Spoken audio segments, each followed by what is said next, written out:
आणि यानंतरची ही दृश्य आपण बघत आहोत। धाराशिवमध्ये उद्धव ठाकरे यांच्या दौऱ्याचा आजचा दुसरा दिवस आहे। दगाबाजरे म्हणत उद्धव ठाकरे यांचा हा मराठवाडा दौरा आहे। 8 नोव्हेंबर पर्यंत उद्धव ठाकरे मराठवाड्याच्या दौऱ्यावरती असणार आहेत। नुकसानग्रस्त भागातील शेतकऱ्यांसोबत ते संवाद देखील साधतील। शेतकऱ्यांच्या खात्यामध्ये नुकसानीचे पैसे जमा झालेत का या संदर्भात देखील ते हा दौरा करणार आहेत।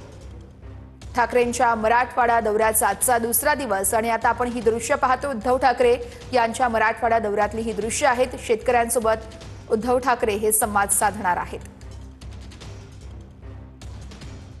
दगाबाजरे म्हणत उद्धव ठाकरे यांचा हा मराठवाडा दौऱ्याचा दुसरा दिवस आपण पाहतोय। आज देखील अनेक गावांमध्ये जाऊन उद्धव ठाकरे शेतकऱ्यांसोबत संवाद साधणार आहेत। तुमच्यापर्यंत सरकारची मदत पोहोचली का या संदर्भात विचारणा केली जाणार आहे। धाराशिवच्या करसखेडा गावात उद्धव ठाकरे हे पोहोचल्याची ही दृश्य आपण पाहतोय।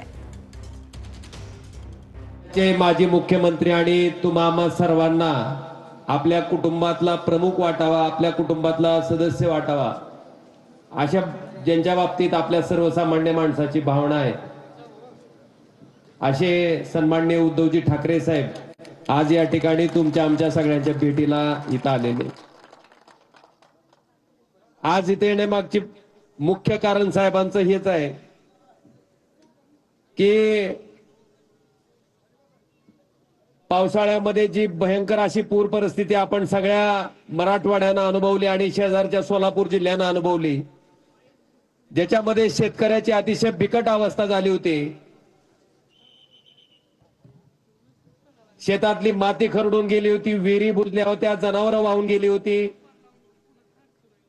आणि घरातल्या संसार उपयोगी सामानाचा अक्षरशः चिखल झाला होता।